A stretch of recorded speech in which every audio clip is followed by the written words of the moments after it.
Hello friends, स्वागत है आप सभी का सीबीविकल आर्ट्स क्लास में। आज के इस वीडियो में अर्थशास्त्र के कुछ इंपॉर्टेंट क्वेश्चन कवर करने वाले हैं। एक मॉडल पेपर की तरह, जैसे कि बहुविकल्पीय सवाल, अति लघु, लघु उत्तरीय, इस प्रकार से सवाल कवर करने वाले हैं।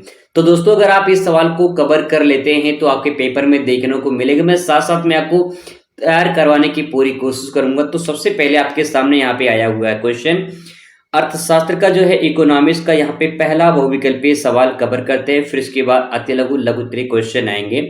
तो क्वेश्चन आपके सामने है, मोस्ट इंपॉर्टेंट क्वेश्चन है, अर्थशास्त्र के जनक किसे कहा जाता है। तो जो अर्थशास्त्र के जनक है वो किसे कहा जाता है, तो आपका जवाब सभी का होगा राइट आंसर इसमें एडम स्मिथ हो जाएगा कि अर्थशास्त्र का जनक एडम स्मिथ को कहा जाता है। ठीक है, चलिए बात करते हैं अगले क्वेश्चन की। क्वेश्चन नंबर दूसरा यहाँ पे आपके सामने है, वेल्थ ऑफ नेशन पुस्तक जो है किसने लिखा था। तो वेल्थ ऑफ नेशन जो है ये एडम स्मिथ लिखा है। एडम स्मिथ ने ही जो है वेल्थ ऑफ नेशन का पुस्तक जो है इन्होंने लिखा था। ठीक है, क्वेश्चन नंबर नेक्स्ट देखते हैं। क्वेश्चन नंबर तीसरा आपके सामने है, सामान्य कीमत स्तर का अध्ययन एक विशेष सामग्री है। तो ये किसका विशेष सामग्री है, सामान्य कीमत स्तर। सामान्य कीमत स्तर जो होता है ये सूक्ष्म अर्थशास्त्र के अंतर्गत अध्ययन किया जाता है। ठीक है, तो इसका राइट आंसर हो जाएगा सूक्ष्म अर्थशास्त्र। नेक्स्ट आपके सामने क्वेश्चन नंबर नेक्स्ट है, अर्थशास्त्र की सिद्धांत नामक प्रसिद्ध पुस्तक किसने लिखी है। तो अर्थशास्त्र के सिद्धांत नामक पुस्तक जो है इसको मार्शल ने लिखा है। ठीक है, राइट आंसर इसमें हो जाएगा मार्शल। नेक्स्ट आपके सामने अगला क्वेश्चन आ रहा है, 5वां नंबर क्वेश्चन है। इसमें क्वेश्चन पूछ रहा है कि क्या होना चाहिए एक विशेष सामग्री है। क्या होना चाहिए एक विशेष सामग्री है, तो इसका राइट आंसर हो जाएगा नियामक अर्थशास्त्र की। ठीक है, नियामक अर्थशास्त्र का करेक्ट आंसर हो जाएगा। अगला क्वेश्चन आपके सामने है, क्वेश्चन नंबर 6 है, अर्थशास्त्र की कल्याण संबंधी परिभाषा किसने दी है। तो अर्थशास्त्र का जो कल्याण संबंधी परिभाषा है वो मार्शल ने दी है। ठीक है, चलिए बात करते हैं अगले क्वेश्चन पर। अब आपके सामने यहाँ पे अति लघु प्रश्न आ चुके हैं। तो अति लघु प्रश्न जो है, पहला क्वेश्चन आपके सामने है, आदर्शक आर्थिक विश्लेषण से क्या अभिप्राय है। आपको जानकारी के मुताबिक बता दिया जाए, 2024 में ये प्रश्न पूछा गया है, आदर्शक आर्थिक विश्लेषण क्या है। तो चलिए आदर्शक आर्थिक विश्लेषण क्या है इसको समझने की कोशिश करते हैं। अब इसका आंसर देखते हैं, आंसर को कैसे आप प्रेजेंट करेंगे, लिखेंगे। आदर्शात्मक अर्थशास्त्र के अंतर्गत आर्थिक समस्याओं का अध्ययन कर वस्तु की स्थिति, उसके कारणों का और उसके परिणामों के साथ आदर्श स्थिति को परिभाषित किया जाता है। इसका संबंध क्या होना चाहिए इससे होता है। अब इसका मतलब क्या है, इसका मतलब ये है, आदर्शात्मक जो है अर्थशास्त्र के अंतर्गत हम जो भी आर्थिक समस्याएं होती हैं उनको देखते हैं। पहला पॉइंट, यानी आर्थिक जो समस्याएं होती है, जैसे मान लीजिए आपकी कुछ आर्थिक समस्या होगी, तो आर्थिक समस्या में कौन सी समस्या होगी वो हमें अध्ययन करना है। तो अध्ययन हम कहाँ करेंगे, आदर्शात्मक अर्थशास्त्र के अंतर्गत। ठीक है, जैसे वस्तु की स्थिति का मतलब ये कि कैसी वस्तु होनी चाहिए, कि किस प्रकार से होना चाहिए, यानी जो वस्तु, जो प्रोडक्ट है वो किस प्रकार से जो है प्रभावित करता है वो वस्तु, और उसका कारण और उसके परिणाम। यानी मान लीजिए कोई एक वस्तु है, उस वस्तु की कैसी स्थिति है, उसका कारण क्या है और उसका परिणाम क्या है। जैसे मान लो कि आपने खेत में गेहूं बोया, तो गेहूं आपने जो बोया है तो बोने का कारण क्या है, पहला पॉइंट। दूसरा, उसके बाद उसका परिणाम क्या मिलेगा, यानी जो आप जितना बोए हैं गेहूं, क्या उतना मिल पाएगा। तो इस प्रकार से जो भी समस्याएं होंगी उसको हम अध्ययन कहाँ करते हैं, आदर्शात्मक अर्थशास्त्र के अंतर्गत। ठीक है, तो यहाँ पे पॉइंट कह रहा है कि इसका संबंध है क्या होना चाहिए। क्या होने चाहिए का मतलब ये है कि जो भी वस्तु, जिस उम्मीद से आप जिस वस्तु का प्रोडक्शन कर रहे हैं, उत्पादन कर रहे हैं, वो क्या उतना हो पा रहा है, क्या उतना होना चाहिए कि नहीं होना चाहिए। जैसे मान लीजिए आप जो उम्मीद कर रखे हैं, जितनी उम्मीद कर रखे हैं, अगर उतना हो जाए तो अच्छी बात है, अगर उतना नहीं होता है तो समस्या है ना। वही चीज यहाँ पे बताया गया है। ठीक है, चलिए बात करते हैं अगले क्वेश्चन पर। अगला क्वेश्चन आपके सामने है, अर्थव्यवस्था की केंद्रीय समस्याएं क्या हैं, या इसी सवाल को पूछ सकता है कि किसी अर्थव्यवस्था की केंद्रीय समस्याओं को बताइए। तो देखिए इसको आंसर कैसे लिखेंगे। सबसे पहले यहाँ पे 3 पॉइंट हैं, यही 3 पॉइंट आपको समझना है। अर्थव्यवस्था की केंद्रीय समस्याएं हेडिंग डाल देंगे और उसके बारे में लिखेंगे।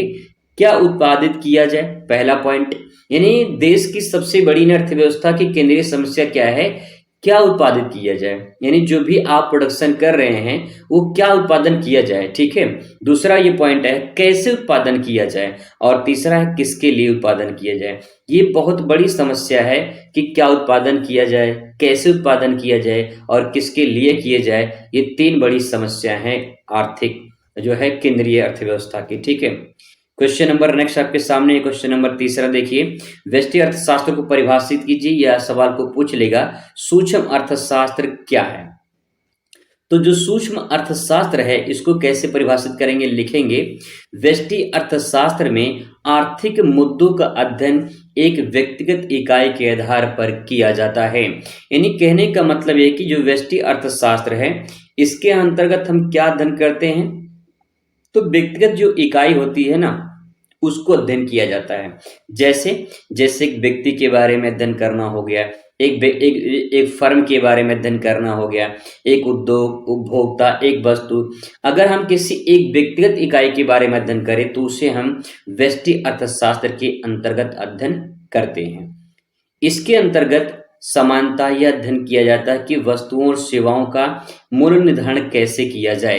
यानी जैसे कि कोई भी वस्तु अगर उत्पादन होता है तो उसका मूल्य कैसे निर्धारण किया जाए, ये सूक्ष्म अर्थशास्त्र या व्यष्टि अर्थशास्त्र के अंतर्गत अध्ययन किया जाता है। इसीलिए इस व्यष्टि अर्थशास्त्र को जो है कीमत का सिद्धांत के नाम से जाना जाता है। कीमत का सिद्धांत अगर आपसे पूछ ले कि क्या है, तो व्यष्टि अर्थशास्त्र में जो मूल्य निर्धारित किए जाते हैं उसी को कीमत सिद्धांत के नाम से जाना जाता है। क्वेश्चन नंबर दोस्तों अगला आपके सामने है, केंद्रीकृत योजनाबद्ध अर्थव्यवस्था क्या है। ये सारे क्वेश्चन 2024 में पूछे गए हैं, आप प्रीवियस ईयर पेपर देख सकते हो। इसका आंसर देखते हैं केंद्रीकृत योजनाबद्ध का। तो केंद्रीकृत योजनाबद्ध जो है अर्थव्यवस्था के अंतर्गत अर्थव्यवस्था के सभी महत्वपूर्ण कार्य को अध्ययन करते हैं, जैसे कि उत्पादन हो गया, उपभोग हो गया, विनिमय हो गया, आदि योजना के बारे में जो है ये सब अध्ययन किया जाता है। और ये सारी योजनाएं सरकार यानी केंद्रीय संस्था द्वारा बनाई जाती है। कोई भी उत्पादन, कोई भी उपभोग, वस्तु, विनिमय, इन सब पूरे उत्पादन का जो भी पूरा उत्पादन होता है, जो भी उपभोग होता है, विनिमय होता है, ये सब केंद्रीय संस्था द्वारा बनाई जाती है। तो केंद्रीकृत योजना एक लाइन में अगर डिफाइन करना तो ले सकते हैं कि जो भी केंद्रीय संस्था द्वारा जैसे कि उत्पादन, उपभोग, विनिमय आदि के बारे में जो योजना बनाते हैं सरकार के द्वारा जो बनाई जाती है उसी को केंद्रीय योजनाबद्ध कहते हैं। नाम से स्पष्ट है, केंद्रीय योजनाबद्ध मतलब केंद्र संस्था या केंद्र सरकार जो योजना बनाती है उसी को कहते हैं केंद्रीकृत योजनाबद्ध, ठीक है। क्वेश्चन नंबर अगला देखते हैं, क्वेश्चन नंबर 5 आपके सामने है, सीमांत उत्पादन लागत क्या है, अथवा करके पूछ सकता है सीमांत उत्पादन संभावना क्या होता है। तो देखिए सीमांत उत्पादन के बारे में अगर चर्चा करें तो एक वस्तु के अतिरिक्त एक इकाई उत्पादन है तो दूसरी वस्तु के उत्पादन कितना कम करना है, ठीक है। यहाँ पे कम होगा, ये काम नहीं कम होगा, ठीक है, कम करना है। यह सीमांत उत्पादन संभावना द्वारा तय किया जाता है।